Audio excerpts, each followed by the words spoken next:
പറയുന്നത് പാകിസ്ഥാന്റെ മുൻ പ്രധാനമന്ത്രി ഇമ്രാൻഖാന്റെ സഹോദരി അലീമ ഖാൻ രാജ്യത്തിന്റെ ഡിഫൻസ് ചീഫായിട്ടുള്ള അസീം മുനീറിനെതിരെ ശക്തമായിട്ടുള്ള വിമർശനങ്ങളാണ് മുന്നോട്ട് വെക്കുന്നത്. അതിൽ മുനീറിനെ അവർ വിശേഷിപ്പിക്കുന്നത് ആത്യന്തിക ഇസ്ലാമിസ്റ്റ് എന്ന് തന്നെയാണ് വിശേഷിപ്പിക്കുന്നത്. അതായത് തീവ്ര നിലപാടുള്ള ഇസ്ലാമിസ്റ്റ് എന്നാണ് പറയുന്നത്. കടുത്ത മതരാഷ്ട്ര ചിന്താഗതിയുള്ള വ്യക്തിയാണെന്ന് അലീമ ഉറപ്പിച്ചങ്ങ് പറയുകയാണ്.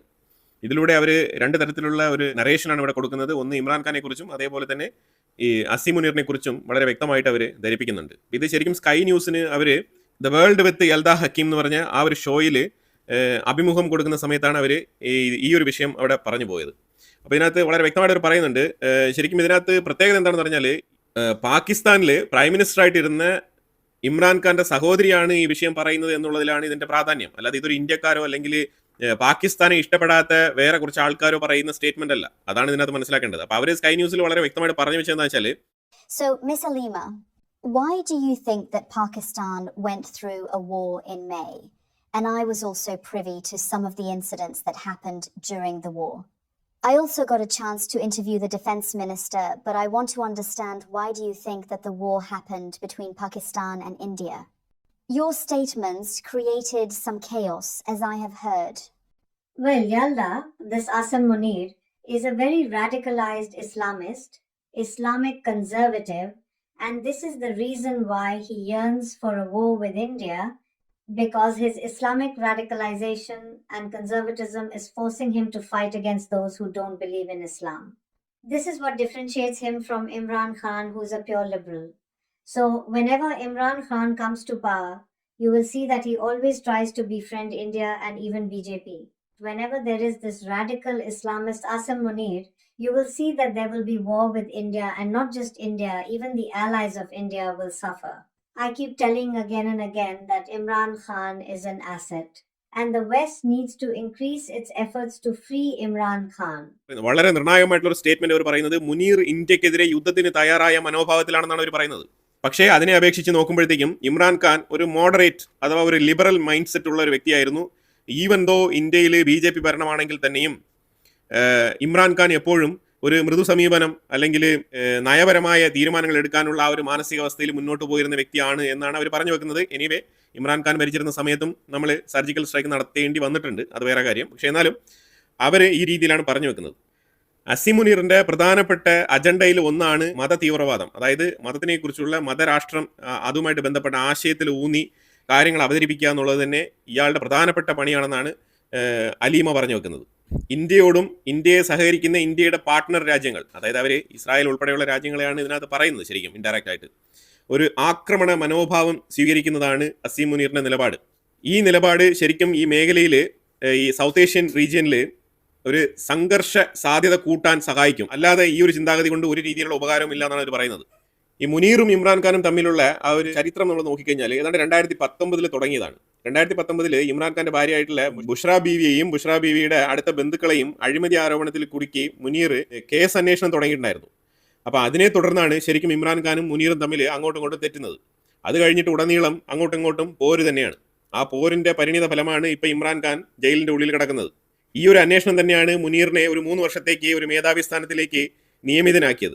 ഇപ്പം ശരിക്കും പറഞ്ഞാൽ ഇമ്രാൻഖാന്റെ വിഷയം ഇത്രത്തോളം ആളിക്കത്താനുള്ള കാരണം എന്താണെന്ന് പറഞ്ഞാൽ പാകിസ്ഥാന്റെ ഉള്ളിൽ നടക്കുന്ന ഒരു പൊളിറ്റിക്കൽ റെജീം ചേഞ്ച് തന്നെയാണ്. ശരിക്കും ഷഹബാസ് ഷെരീഫ് ഇപ്പം ഔട്ട് ഓഫ് കൺട്രിയാണ്, മുനീറാണ് അവിടെ ഉള്ളത്. ഷഹബാസ് ഷെരീഫ് വന്നിട്ട് വേണം കൊടുത്തിട്ട് പ്രൈം മിനിസ്റ്ററിന്റെ ഒപ്പിട്ട് കൊടുത്തിട്ട് അസീം മുനീറിനെ സ്ഥായിയായിട്ടുള്ള പട്ടാള മേധാവിയായിട്ട് നിയമിക്കാൻ. അപ്പം അങ്ങനെ നിയമിതനാകുമ്പോൾ അയാൾക്ക് അൺലിമിറ്റഡ് ആയിട്ട് അയാളുടെ പീരീഡ് എക്സ്റ്റെൻഡ് ചെയ്യാൻ കഴിയും. എങ്ങനെയാണ് പർവേഷ് മുഷറഫ് ഇരുന്നത് അവിടെ എക്സ്റ്റെൻഡ് ചെയ്ത്? പക്ഷേ പർവേഷ് മുഷറഫിന് നിയമം കൈകാര്യം ചെയ്യാനുള്ള പെർമിഷൻ ഇല്ലായിരുന്നു. കോർട്ടിന്റെ കീഴിൽ തന്നെയാണ് അയാൾ പ്രവർത്തിച്ചിരുന്നത്. കോടതിക്ക് എപ്പോഴും ഒരു മേൽക്കോയ്മ കൊടുത്തിരുന്നു. പക്ഷേ ഇവിടെ ഓപ്പൺ ആയിട്ട് അസീം മുനീർ കോടതിക്കും മുകളിലാണ് അസീം മുനീറിന്റെ സ്ഥാനം ഇപ്പോൾ. അതാണ് ഇപ്പോൾ ഇതിനകത്ത് ഏറ്റവും വലിയ പ്രശ്നം. അപ്പോൾ ഇത് ശരിക്കും പാകിസ്ഥാന്റെ ഉള്ളിൽ വലിയ ഒരു വിഭാഗം ജനങ്ങളെ ഭീതിയിൽ ആഴ്ത്തുന്നുണ്ട്.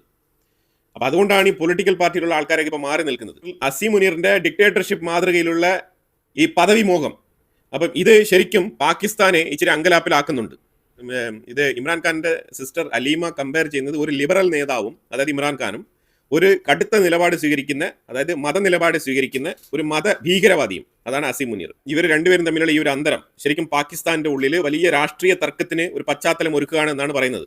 ശരിക്കും പറഞ്ഞാൽ അവർ തന്നെ ഇത് മുൻകൂട്ടി കാണുന്നുണ്ട്. അതായത് പാകിസ്ഥാന്റെ ഉള്ളിൽ നല്ല രീതിയിലുള്ള ഒരു കലാപ അന്തരീക്ഷം രൂപപ്പെട്ടു വരികയാണ്. അതിൻ്റെ ഒരു സ്റ്റോപ്പിംഗ് പോയിന്റ് ആയിട്ട് നിൽക്കുന്നതാണ് ഷഹബാസ് ഷെരീഫ് ഉൾപ്പെടെ മാറി നിൽക്കുന്ന പൊളിറ്റിക്കൽ റെജീം.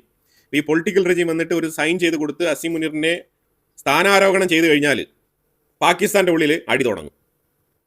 2023 ഓഗസ്റ്റ് മുതൽ നിരവധി കേസുകളിൽ ഇമ്രാൻഖാനെ കുടുക്കി പല കേസുകളിലും കോടതിയിൽ നിന്നും ശിക്ഷ മേടിച്ച് കൊടുത്തിട്ടുണ്ട്. ഇപ്പൊ എല്ലാ കേസുകൾക്കും കൂടി ചേർന്നാണ് ഇമ്രാൻഖാൻ ഇപ്പോൾ ജയിലിൽ കിടക്കുന്നത്. റാവൽപിണ്ടിയിലുള്ള ജയിലിലാണ് ഇമ്രാൻഖാൻ ഇപ്പോൾ താമസിക്കുന്നത്.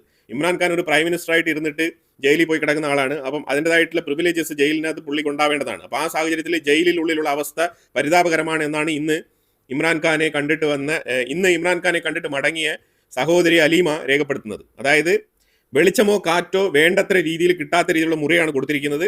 അതുപോലെ തന്നെ പുള്ളിക്ക് വേണ്ടത്ര ശുശ്രൂഷ കിട്ടുന്നില്ല, ഹെൽത്ത് ആരോഗ്യപരമായിട്ടും. അതുപോലെ തന്നെ വിസിറ്റേഴ്സിനെ സന്ദർശിക്കാൻ വേണ്ടിയിട്ടുള്ള അവകാശവും നിഷേധിക്കപ്പെടുന്ന ഒരു സാഹചര്യമാണ് ഇപ്പോൾ രൂപപ്പെട്ടിരിക്കുന്നത്. ഈ അടുത്തിടെ ഇമ്രാന്റെ മറ്റൊരു സഹോദരി ഡോക്ടർ ഉസ്മാ ഖാൻ അദ്ദേഹത്തെ മീറ്റ് ചെയ്തു. അപ്പോൾ 20 മിനിറ്റ് ജസ്റ്റ് സംസാരിച്ചുകൊണ്ടിരുന്ന സമയത്ത് തന്നെ അവിടുത്തെ പോലീസുകാരൻ അവരെ ചവിട്ടി പുറത്താക്കുന്ന അവസ്ഥയാണ്. അതായത് എണീറ്റ് പുറത്തു പോകാൻ പറഞ്ഞത്. അതാണ് സാഹചര്യം. അതായത് ഒരു പ്രധാനമന്ത്രിയായിട്ടിരുന്ന ഒരു വ്യക്തി ജയിലിൽ കിടക്കുമ്പോൾ പോലും ഇതാണ് അവസ്ഥ. ഇമ്രാൻഖാൻ ഡയറക്റ്റ് ആയിട്ട് സഹോദരി അലീമ എടുത്ത് പറഞ്ഞതായിട്ട് അവർ പറയുന്നത് ജനറൽ അസീം മുനീർ തന്നെയാണ് എൻ്റെ ഈ ഒരു അവസ്ഥയ്ക്ക് ഉത്തരവാദി എന്ന് നേരിട്ട് പറഞ്ഞതായിട്ട് അവർ പറയുന്നുണ്ട്.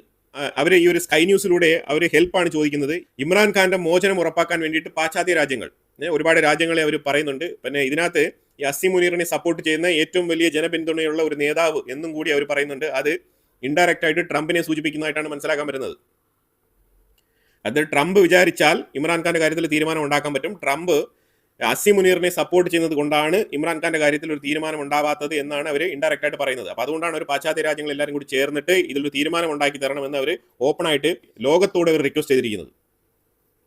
ഇമ്രാൻഖാന്റെ ശബ്ദത്തെ ഇല്ലാതാക്കാനും അദ്ദേഹത്തെ പിന്തുണയ്ക്കുന്ന ലക്ഷക്കണക്കിന് ജനങ്ങളുടെ ശബ്ദത്തിനെ അടിച്ചമർത്താനുമാണ് പാകിസ്ഥാന്റെ ഉള്ളിൽ ഇപ്പോൾ നിലവിലുള്ള ഈ ഭരണകൂടത്തിന്റെ നീക്കം എന്നാണ് പറയുന്നത്. അതിലൂടെ അവർ ഇന്ത്യയെക്കുറിച്ച് പോസിറ്റീവായിട്ടൊരു നോട്ട് പറയുന്നുണ്ട്. ഇന്ത്യയെക്കുറിച്ച് പോസിറ്റീവായിട്ടുള്ള നോട്ട് പറയാനുള്ള സാഹചര്യം അവർക്ക് വന്നു എന്നാണ് നമ്മൾ മനസ്സിലാക്കേണ്ടത്. അല്ലാതെ ഒരിക്കലും പാകിസ്ഥാനെ സ്നേഹിക്കുന്ന ഒരു വ്യക്തി ഇന്ത്യയെക്കുറിച്ച് ഈ രീതിയിലുള്ള സ്റ്റേറ്റ്മെന്റ് പറയില്ല. അതായത് അവർ പറഞ്ഞിരിക്കുന്നത് കഴിഞ്ഞ മെയ് മാസത്തിൽ ഇന്ത്യയിൽ പഹൽഗാമിലെ ഭീകരാക്രമണത്തിന് മറുപടിയായിട്ട് ഇന്ത്യൻ സേന പാകിസ്ഥാന്റെ ഉള്ളിൽ ആക്രമണം നടത്തിയായിരുന്നു. അത് ഓപ്പറേഷൻ സിന്ദൂർ എന്ന് പറഞ്ഞ ഒരു കോഡ് വേർഡിന്റെ പേരിലാണ് ഒരു ആക്രമണം നടത്തിയത്. ഇന്ത്യ വളരെ കൃത്യമായിട്ട് ഭീകര സംഘടനകളുടെ കേന്ദ്രങ്ങൾ മാത്രം ലക്ഷ്യമിട്ട് ആക്രമണം നടത്തി. മറിച്ച് പാകിസ്ഥാന്റെ സൈനികരെയോ പാകിസ്ഥാന്റെ സൈനിക താവളങ്ങളെയോ ലക്ഷ്യമിട്ടില്ല. അത് ശരിക്കും പറഞ്ഞാൽ അത് ഇന്ത്യ വളരെ പ്രിസൈസ് ആയിട്ട് തീവ്രവാദികളെ മാത്രമാണ് ലക്ഷ്യമാക്കിയത് എന്നാണ് അവർ പറഞ്ഞു വെക്കുന്നത്. അലീമ ഖാൻ പറഞ്ഞ ഈ സ്റ്റേറ്റ്മെന്റുകളെല്ലാം തന്നെ പാകിസ്ഥാന്റെ ഉള്ളിൽ ഇന്ന് ചർച്ചയാകുന്നുണ്ട്. പാകിസ്ഥാന്റെ അന്തിച്ചർച്ചകളിലെല്ലാം ഇപ്പോൾ ഇത് ചർച്ചയാകുന്നുണ്ട്. ശരിക്കും പാകിസ്ഥാന്റെ ഉള്ളിൽ ഇത് പേർ ചെയ്യപ്പെടുന്നുണ്ട്. അലീമ ഖാന്റെ സ്റ്റേറ്റ്മെന്റ് എന്താണെന്ന് പറഞ്ഞാൽ അസീം മുനീർ ഒരു കടുത്ത മതഭീകരവാദിയാണെന്ന് തന്നെയാണ് അവർ ആവർത്തിച്ച് പറയുന്നതിനകത്ത്. അതിലൂടെ ഇമ്രാൻഖാനെ അവർ ഒരു ലിബറൽ അഥവാ ഒരു മോഡറേറ്റ് ചിന്താഗതിയുള്ള, ഇന്ത്യയുമായിട്ട് മാത്രമല്ല മറ്റേതൊരു രാജ്യവുമായിട്ടും ഇമ്രാൻഖാൻ വളരെയധികം സൗഹൃദപരമായി പെരുമാറാനും പാകിസ്ഥാനെ ഒരു ഡിഗ്നിറ്റിയുള്ള രാജ്യമായിട്ട് മാറ്റി തീർക്കാനും വേണ്ടിയിട്ട് അഹോരാത്രം പ്രയത്നിക്കുന്ന സ്വഭാവമാണ് ഇമ്രാൻഖാൻ ഉള്ളത് എന്നാണ് അവർ പറഞ്ഞു വെക്കുന്നത്. എനിവേ ഇതിൽ കുറച്ച് കാര്യങ്ങളൊക്കെ ഒരുപക്ഷെ പൊളിറ്റിക്കലി മോട്ടിവേറ്റഡ് ആയിട്ടുള്ള ഡയലോഗ്സ് ഒക്കെ അവർ പറഞ്ഞിട്ടുണ്ടാവാം. പക്ഷേ എന്നാലും പാകിസ്ഥാനിൽ ഇപ്പം നിലവിലത്തെ ഓവറോൾ പൊളിറ്റിക്കൽ സിറ്റുവേഷൻ ഇങ്ങനെയാണ്. ഈ ഒരു വിഷയം പാകിസ്ഥാന്റെ രാഷ്ട്രീയ ഭാവിയിൽ വളരെയധികം മാറ്റം വരുത്താനുള്ള ആ രാജ്യത്തിൽ വളരെ ഇമ്പോർട്ടൻ്റ് ആയിട്ടുള്ള ഒരു വിഷയമായിട്ട് ചർച്ച ചെയ്യപ്പെടുന്നുണ്ട്. അതുകൊണ്ടാണ് ഈ വിഷയം നമ്മൾ പ്രത്യേകിച്ച് എടുത്തൊരു വാർത്തയാക്കിയത്. അപ്പോൾ എന്തായാലും ഇതിനെക്കുറിച്ചുള്ള അഭിപ്രായങ്ങൾ കമന്റ് ബോക്സിൽ രേഖപ്പെടുത്തുക. കൂടുതൽ വാർത്തകളുമായിട്ട് അടുത്ത വീഡിയോയിൽ വരാം. Thank you so much.